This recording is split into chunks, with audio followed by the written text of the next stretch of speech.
এই ঘটনাই সেরকম হয় যেটা হলে ভালো হতো, কিন্তু সব মানুষেরই তো সেরকম না পাওয়া থাকে যে হ্যাঁ এটা হলে ভালো হতো, কিন্তু হয়নি। কিন্তু অনেক সময় হয় না যে নিজের মূর্খামির জন্য হয়নি। আমি এনএসডি তে চান্স পেলাম।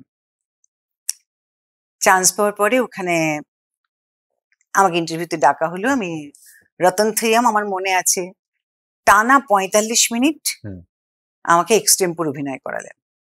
উনি একটা করে সাবজেক্ট বলে যাচ্ছেন, আমি বলে যাচ্ছি। তারপরে আরো বেশ খানিকক্ষণ আমি যেটা তৈরি করে নিয়ে গেছি প্র্যাকটিক্যাল হচ্ছে। তো উনি বললেন যে তোমাকে আমরা স্কলারশিপটা দেবো, কিন্তু তুমি এনএসডি তে থেকে সেটা করো।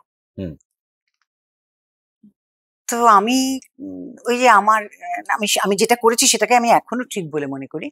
আমি তখন আরব্ধ নাট্য বিদ্যালয়ের ছাত্রী। আমি বললাম না, আমাকে যদি এটা করতেই হয় তাহলে আমি জেঠিমাকে গুরু হিসেবেই আমি এই স্কলারশিপটা নেব, না আপনাদের সেটা অ্যালাউ করতে হবে। তো আমি ওদের অফারটা নিইনি।